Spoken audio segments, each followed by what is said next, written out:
এই বাজারটা বন্ধুরা বড় অদ্ভুত রকম। এই বাজারে যেমন একদল দেখতে পাচ্ছি ক্লায়েন্ট, তারা ওত পেতে বসে আছে। মার্কেটে নিফটি আইটি সেক্টর পতন ঘটতে চলেছে, ডাউন হতে চলেছে, এটা সুযোগ, টাকা নিয়ে বসে থাকি, ইনভেস্ট করব।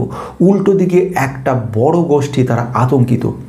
এমন একজন ক্লায়েন্টের সঙ্গে সকালবেলাতেই কথা হলো এবং উনি বলছেন, আমার রিটায়ারমেন্টের বড় টাকা আমি টিসিএস এসসিএল টেকনোলজি রেখেছিলাম এবং ভাবতে পারিনি আমি যে মানে কোম্পানিগুলোর অবস্থা এত খারাপ। এবং যেটা শুনলাম স্যার, যে এই কোম্পানিগুলো নাকি খুব শিগগিরই আরও পড়তে চলেছে। এই এত বড় একটা ধাক্কা, আতঙ্ক যেভাবে উনি মানে ওনার মুখ দেখে বোঝা যাচ্ছিল, সত্যি সেটা আতঙ্কটা হবারই কারণ রিসেন্ট গতকালে যে খবরটাই এলো সেটা হচ্ছে আইবিএম হচ্ছে বিশ্বের অন্যতম শ্রেষ্ঠ কোম্পানি বলা যেতে পারে সফটওয়্যার টেকনোলজি, সফটওয়্যার ডেভেলপমেন্টে। এর একটা বিরাট বড় উইং, সেখান থেকে ম্যাক্সিমাম রেভিনিউ আসছে। তাদের শুধু একদিনে 24% পড়ে গেল এবং $70 বিলিয়ন মুছে গেল শুধু কয়েক ঘন্টার মধ্যে। 24% পড়া। আইবিএম তার জীবনে এরকম পরিস্থিতি কখনো কোনোদিন দেখেনি। এই ভয়ঙ্কর পতন শুধুমাত্র একদিন নয়, এটা ভবিষ্যৎ বলছে আরও পড়তে পারে। শুধু এখানেই শেষ কথা নয়, এই ইম্প্যাক্ট যেটা পড়েছে রেজাল্ট এবং এস্টিমেশন, সেখানে ইম্প্যাক্ট পড়েছে। সফটওয়্যার থেকে এক্স্যাক্ট তাদের ইনকাম এক্স্যাক্ট পরিমাণ 5%ও দাঁড়াচ্ছে না, সেটা একটা বড় ব্যাপার। নতুন যে কোম্পানিটাকে অ্যাকুইজিশন করেছে সেই কোম্পানির তার রেভিনিউ 95% দিয়ে মুখ রক্ষা করেছে আইবিএমের, না হলে মহাপতন হতো। এইগুলো যখন বাজারে এলো, আতঙ্কিত ইনভেস্টাররা সঙ্গে সঙ্গে সেল করা শুরু করলো এবং যার ইম্প্যাক্ট পড়লো এখানে। কিন্তু যদি সেটুকুকেই যদি ধরে নিই, ঠিক আছে, সেটা আলাদা ঘটনা। তাহলে ইন্ডিয়ান আইটি সেক্টর কোথায় দাঁড়িয়ে রয়েছে? ইন্ডিয়ান আইটি সেক্টর বন্ধুরা একটা অদ্ভুত পরিস্থিতির মধ্যে দাঁড়িয়ে রয়েছে। এই অদ্ভুত পরিস্থিতির দিয়ে কথা বলি, একদিকে একটা অতল খাত দেখা যাচ্ছে যার শেষ নেই। যারা অ্যানালিস্ট তারা বলছে পতন তো কিছু দেখোইনি, এরপর দেখবে আইটি সেক্টর কোথায় যায়। আতঙ্ক তৈরি হওয়ারই মতো কথা, যে রিটার্ন নয়, মাসে মাসে এসআইপি করে চলেছে এসসিএল টেকনোলজি, এমফ্যাসিস, পারসিস্টেন্ট মতো ভালো ভালো কোম্পানিগুলোর ক্ষেত্রে। তারা শেষ, অলমোস্ট ফিনিশ। তারা কি করবে বুঝতে পারছে না, উদ্ভ্রান্ত। লাস্ট যে টাকাটা এ মাসের স্যালারিতে রাখতে যাচ্ছিল থেমে গেছে। অসংখ্য ফোন আসছে একটাই বিষয় নিয়ে, আইটি সেক্টর কি শেষ? আইটি সেক্টর শেষ না কি করব? আজকে আমি যদি চলে যাই সবচেয়ে গুরুত্বপূর্ণ পয়েন্টের দিকে, এই কোম্পানিটা কিন্তু আইটি নয়, কোম্পানিটা আর্টিফিশিয়াল ইন্টেলিজেন্স নিয়ে কাজ করছে। যে এআই এর বারবারন্ত চলছে আগামী দিন, সেই কোম্পানিটা অটোমোটিভ এআই এর উপরে কাজ করছে। নাম কি গেস করতে পারছো? KPI technology. কেপিআই টেকনোলজি 1 বছরের মধ্যে ভয়ঙ্কর পতন ঘটেছে এবং প্রায় 57% পড়ে গেছে, 57% পড়ে গেছে শুধু 1 বছরের মধ্যে। Company almost finish. এমনই পরিস্থিতি যে কোম্পানিতে অনেকে ইনভেস্টেড ছিল এবং একসময় হাত কামড়া ছিল যে স্যার একটু কতটুকু পড়লে, 5% পড়লে এবার ইনভেস্ট করি, তারা সব আতঙ্কিত। সবচেয়ে বড় ভয়ানক পরিস্থিতি, যিনি রিটায়ার করেছেন 2-1 জন, তারা তাদের টাকাগুলোকে এখানে রেখেছিলেন আইটি সেক্টর, এবং একটা বহুবার বারণ করা সত্ত্বেও তারা বহু টাকা এখানে ইনভেস্ট করেছে। যাই হোক, সেটা তো গেল একটা অংশ। কেপিআই টেকনোলজিতে যারা যারা ইনভেস্ট করেছে তাদের এই মুহূর্তে কি পরিস্থিতি দাঁড়িয়ে রয়েছে, তাদের যে আগামী দিন কি রয়েছে, সবই তো অলমোস্ট বলতে গেলে নীল। এখন এরকম জায়গায় যে যে ইনভেস্টেড ছিল কম বেশি, তাদের কিন্তু অবস্থা খুব খারাপ। এইরকম পরিস্থিতিতে 6টা কারণ আমি বলবো, এবং এর সঙ্গে সঙ্গে এই মুহূর্তে আমাদের কি করা উচিত।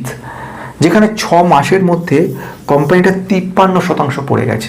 কেউ 100 টাকায় কিনলে 50 টাকারও মতো দাম চলে এসছে, এখন ভাবা যায় না। তাহলে কি জায়গায় যাবে? বাই, এক্সিট, হোল্ড তো পরের প্রশ্ন। আইটি সেক্টরটাই কম বেশি শেষ হতে চলেছে, তাহলে এইটা কতটা সত্যি? সব কিছু নিয়ে ভিডিও শুরু। যেটা বলার দরকার, this is only for education purpose, no buy sell recommendation.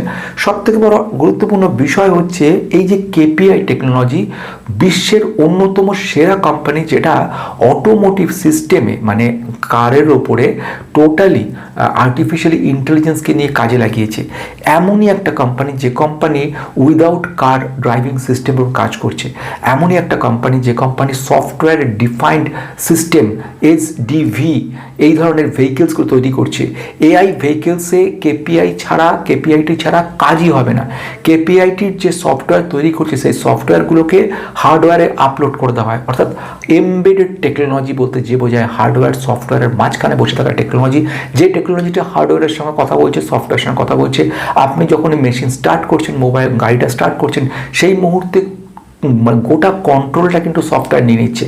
আপনার আর্গোনোমেট্রিক ওয়ে, মানে আপনি কতটা সুন্দরভাবে বসতে পারলেন, আপনার সিকিউরিটি সিস্টেম, আপনি যখন গাড়ি স্টার্ট করছেন সঙ্গে সঙ্গে প্রত্যেকটা পার্টস ঠিকঠাক আছে কিনা, এই মুহূর্তে গাড়ির যে টায়ার আছে তার হাওয়া কেমন রয়েছে, সিকিউরিটি অংশগুলো জানলাগুলো সব ঠিকঠাক লাগানো আছে কিনা, প্রতিটি বিষয়কে চেক করতে করতে যেরকমভাবে একটা কম্পিউটার স্টার্ট হয় সেমভাবে কিন্তু এও স্টার্ট হয়েছে।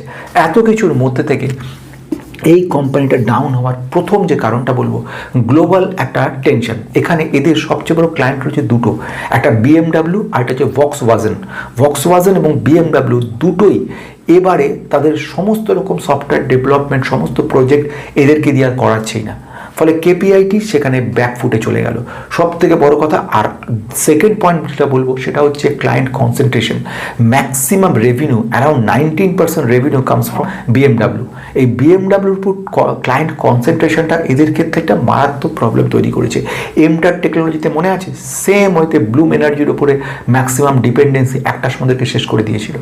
এইবার আসবো সেকেন্ড যে গুরুত্বপূর্ণ পয়েন্ট, সেটা হচ্ছে ব্রোকার জেপি মর্গান কোম্পানির হাল দেখে এবং BMW ভক্সওয়াগনের পরিস্থিতি দেখে তারা সঙ্গে সঙ্গে, এবং রোনাল্ডো কি করেছে প্রেজেন্টলি তারা বলেছে এখন দরকার নেই, অলমোস্ট কম বেশি সমস্ত অটোমোবাইল সেক্টর কোম্পানিগুলো OEM বলে তারা নিজেরা সফটওয়্যার তৈরি করছে, তারা এদের উপর ডিপেন্ডেন্ট হচ্ছে না, যে কারণের জন্য তারা পিছিয়ে যাচ্ছে।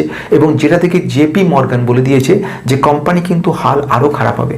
যে কোম্পানিটা এই মুহূর্তে 548-এ দাঁড়িয়ে রয়েছে, জেপি মর্গান যে কথা বলছে তারা কিন্তু 502-এর কাছাকাছি রেঞ্জের কথা বলছে, এতটা পতন হওয়ার সম্ভাবনা রয়েছে।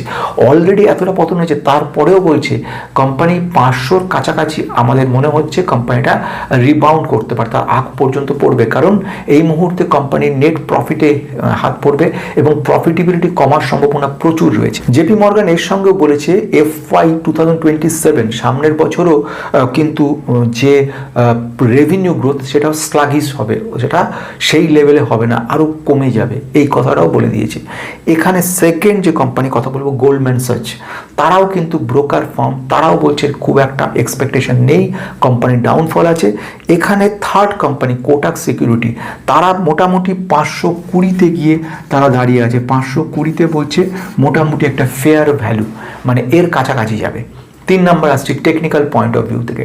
টেকনিক্যাল পয়েন্ট অফ ভিউ বলছে যে মোটামুটি 500-র কাছাকাছি একটা স্ট্রং আমাদের সাপোর্ট দাঁড়িয়ে রয়েছে, ঠিক এই জায়গার কাছে এসে তবেই একটা সম্ভাবনা রয়েছে রিবাউন্ড করার, সেটা টেকনিক্যাল পয়েন্ট বলছে। আর এই পয়েন্ট অফ ভিউ থেকে জেপি মর্গান বলছে কোম্পানির হাল খুব একটা ভালো নয়, আগামী দিনেও খারাপ দিন আসবে। এরপরে 4 নম্বর গুরুত্বপূর্ণ পয়েন্টের দিকে যাব, সেখানে আরেকটা ইন্টারেস্টিং পয়েন্টের কথা বলছে, সেই পয়েন্টটা হচ্ছে গ্রোথ গাইডেন্স। দেখবে সমস্ত কোম্পানিগুলো একটা যে কাজ করে সেটা হচ্ছে তারা আগামী দিনের কথা বলে দেয় যে আমরা সামনের বারে এতটা পর্যন্ত টার্গেট রাখছি। এই যে টার্গেট সামনের বারে আমরা অমুক করব, সামনের বারে এত পার্সেন্ট করব, এইগুলো যদি ঠিকঠাক মতো ফুলফিল না করে তাহলে পর বন্ধুরা কিন্তু কোম্পানির ক্ষেত্রে একটা বড় ধাক্কা অনিবার্য। আমাদের কেইন্সের কথা নিশ্চয়ই মনে আছে, কেইন্সকে নিয়ে পরে বলবো। প্রতিবার তারা গ্রোথ গাইডেন্স দিত, সেটাকে ফেল করার জন্য আলটিমেটলি ইনভেস্টরদের বিশ্বাস শেষ হয়ে গেছে। এদের ক্ষেত্রে গ্রোথ গাইডেন্স যেটা তার থেকে 1% কম হয়েছে, জাস্ট 1%, এবং সঙ্গে সঙ্গে দেখা গেছে ক্র্যাশ। এই যে ব্যাপারগুলো খুব গুরুত্বপূর্ণ পয়েন্ট, ঠিক আছে? আমি পরে আরও খুব ইন্টারেস্টিং কথা বলবো, যে কথাটা এখন আসছে কিন্তু সেটাকে গুছিয়ে পরে।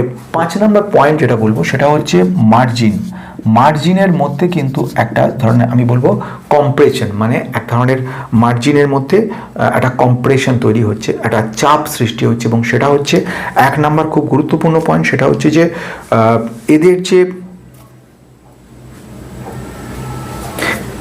যে EBITDA দিয়ে earning before tax depreciation amortisation, EBITDA দিয়ে কিন্তু কন্টিনিউ EBITDA দিয়ে কিন্তু ডাউন ট্রেন্ড, EBITDA দিয়ে যেটা ব্যাপার রয়েছে এটাই সৃষ্টি করছে চাপ, যার ফলে এমপ্লয়ি কস্ট গিয়ের মধ্যে একটা বড় চাপ তৈরি করেছে। এমপ্লয়ি কস্ট বাড়ছে, EBITDA দিয়ে কমছে, মার্জিন যত পরিমাণে প্রেশার তৈরি করছে, আলটিমেটলি কোম্পানির ক্ষেত্রে প্রফিটেবিলিটি কমছে, এবং যার এক্স্যাক্ট রেজাল্টে আমরা দেখতে পাচ্ছি নেগেটিভিটি। আমি চলে আসবো নেক্সট পয়েন্ট, 6 নম্বর পয়েন্টের ক্ষেত্রে। 6 নম্বর পয়েন্ট যেটা সেটা বলবো ব্লক ডিল হয়েছে একটা। এই ব্লক ডিলে প্রায় এক্স্যাক্ট অ্যামাউন্ট হচ্ছে 62.6 লাখ শেয়ার, এতগুলো শেয়ার কিন্তু বিক্রি হয়ে গেছে। এই যে ব্লক ডিলটা, তার ইম্প্যাক্ট কিন্তু 57%-এ গিয়ে ধাক্কা লেগেছে, যে কারণের জন্য আমরা দেখলাম 57% পড়ে গেছে। এইগুলো সব থেকে বড় হতাশা সৃষ্টি করেছে এই কোম্পানিটার ক্ষেত্রে, যে কারণের জন্য কোম্পানিটার মধ্যে এত ভয়ঙ্কর পতন হয়েছে। বেশ, পুরো ক্লিয়ার হয়ে গেল। কি কি ক্লিয়ার হলো? এক নম্বর হচ্ছে ফার্স্ট কথা, সেটা হচ্ছে বড় বড় কোম্পানিগুলো যাদের সবচেয়ে বড় ক্লায়েন্ট ছিল BMW, ভক্সওয়াগেন, তারা পুরোপুরি কোম্পানিতে আর কোনো অর্ডার দিচ্ছে না। সেকেন্ড, 2 নম্বর, ক্লায়েন্ট কনসেন্ট্রেশন BMWর ক্ষেত্রে বেশি ছিল। 12-19% রেভিনিউ শুধু একা BMW দিত তাদের টোটাল সফটওয়্যারটাকে ইনস্টল করে দেওয়ার জন্য, সেখান থেকে বেরিয়ে গেল। 3 নম্বর কথা যেটা বলার রয়েছে, সেটা আরেকটা গুরুত্বপূর্ণ পয়েন্ট, সেটা হচ্ছে এই মুহূর্তে গ্রোথ গাইডেন্সটি নিয়ে বেশ হ্যাপা রয়েছে। 4 নম্বর, ব্রোকাররা কিন্তু বলছে, যেরকম গোল্ডম্যান সহ জেপি মর্গান কোম্পানি আরও পড়বে, ভবিষ্যতে কিন্তু কোম্পানি পড়ার সম্ভাবনা রয়েছে। 5 নম্বর, আমরা দেখতে পারলাম কি গ্রোথ গাইডেন্স যা বলছে তার থেকে কম হচ্ছে, এটা একদম বিশ্বাসযোগ্যতা প্রবলেম সৃষ্টি করছে। 6 নম্বর, মার্জিন প্রেশার লেভেলটা এত বেশি হয়ে যাচ্ছে, যে কারণের জন্য কিন্তু এদের এমপ্লয়ি কস্ট এবং অন্যান্যগুলো মুশকিল তৈরি করছে। এবিটা দিয়ে আমাদের ক্লিয়ার দেখাচ্ছে, প্রফিটটা আস্তে আস্তে কমে আসছে, এটা একটা ব্যাপার তৈরি করছে। এই সমস্ত পয়েন্টগুলো একসঙ্গে কোম্পানিটাকে নিচে নামিয়ে চলেছে আস্তে আস্তে। এবারে প্রশ্ন আসছে, তাহলে কেপিআই টেকনোলজি কি মুছে যাবে? তার উত্তর কি? দেখো, প্রথম বাংলা কথা, মুছে যাওয়ার মতো পরিস্থিতি নয়, এটা তুমিও বুঝছো, আমিও বুঝছি যে কেপিআই টেকনোলজি এখন মুছছে না। কিন্তু প্রশ্ন আসছে, কেপিআই টেকনোলজি কি আবার সেই স্বমহিমায় ফিরতে পারে? তার উত্তরটা কিন্তু খুব কঠিন। তার উত্তরের মধ্যে কটা অংশকে আমি আগে ভাঙি, তারপরে উত্তরটা দেব। প্রথম ব্যাপার যেটা, সেটা বলছে আশাজনক ঘটনাটা এরপরে বলছি। প্রথম ঘটনা সেটা হচ্ছে, এই কোম্পানি কিন্তু বিশ্বের অন্যতম সেরা কোম্পানি যারা অটোমোবাইল সেক্টরে কাজ করছে এআইকে নিয়ে। তাহলে এইখানে দাঁড়িয়ে থেকে একটা কোম্পানি যারা বিশ্বের সেরা, সে কোম্পানিটা হঠাৎ করে মুছে যাবে, সেটা ঠিক নয়, ঠিক হতে পারে না। দ্বিতীয়ত, অটোমোটিভ সিস্টেমে ডোমেস্টিক্যাল ডিমান্ড কিন্তু আস্তে আস্তে বাড়ছে। হতে পারে যে আগে যে গ্রোথ নিয়ে এগোচ্ছিল কোম্পানিটা 14%, 18%, সেটা কিন্তু কমে যাচ্ছে। আর একটা বিষয় বলার রয়েছে এখানে খুব গুরুত্বপূর্ণ, যেটা সেটা হচ্ছে মতিলাল ওসওয়াল কিন্তু পুরো উল্টো ভাবছে। মতিলাল ওসওয়াল বলছে যে আমি কোম্পানি ক্ষেত্রে খুব পোটেনশিয়াল গ্রোথ দেখতে পাচ্ছি, এবং আমি মনে করছি কোম্পানিটার 1600 পর্যন্ত যাওয়ার ক্ষমতা রয়েছে। এবং তার পিছনে যে কারণ বলছে, তিনি বলছেন যে সফটওয়্যার ড্রিভেন যে ভেহিকেল সফটওয়্যারটা অ্যাডাপ্ট করেছে, এই সফটওয়্যারটার ভবিষ্যতে কিন্তু আরও ডিমান্ড থাকবে, যে কারণের জন্য মনে করছে যে কোম্পানিটা উঠতে পারে। প্রেজেন্টলি মতিলাল বলছে যে 636 পর্যন্ত কিন্তু কোম্পানিটা চলে যেতে পারে। তাহলে এইরকম পরিস্থিতি আসতে পারে বলে মনে করে নিচ্ছে। এনিওয়ে, এবারে আসছি ফাইনাল জায়গাতে, বাই সেল হোল্ড কি জায়গায়। This is only for education purpose, no buy or sell recommendation. Before investing please consult yourself or your advisor. Past credit guarantee future performance. সবচেয়ে বড় গুরুত্বপূর্ণ পয়েন্ট এই জায়গাতে আসছে, বাই এক্সিট হোল্ডের জায়গাতে। প্রথমত হচ্ছে এক্সিট করার প্রশ্ন নেই, কারণ লসে এক্সিট করবে না। প্রথম ঘটনা 1 নাম্বার দিয়ে কথাটা শেষ করছি। 2 নম্বর ঘটনা, বাইং সিচুয়েশন এখন তৈরি হয়নি। যে যাই সিচুয়েশন হোক না কেন, বলুক না কেন, এই কোম্পানি কিন্তু আরও খানিকটা কারেক্ট হওয়ার সম্ভাবনা রয়েছে। তার কারণ হচ্ছে গ্লোবাল রিসেশন, ইনফ্লেশন এবং বড় বড় বিদেশি কোম্পানিগুলোর উপরে যে কনসেন্ট্রেশন, ক্লায়েন্ট কনসেন্ট্রেশন, তার ফলে কোম্পানিটা কিন্তু আরও বড় মাপের একটা কারেকশন হওয়ার সম্ভাবনা থাকছে। কিন্তু প্রশ্ন আসছে, তাহলে কি করা উচিত? এর মধ্যে এক্সিট তো করতে না করছেন, হোল্ড করতে বলেছেন, ফাইন, কিন্তু নতুন করে কেন বাই করা যাবে না? যদি এই অবস্থাতেও আমরা বাই করি, তাহলে তো একটা সময় যদি কোম্পানিটা উঠে যায়, তাহলে তো আমরা প্রফিট করতে পারবো।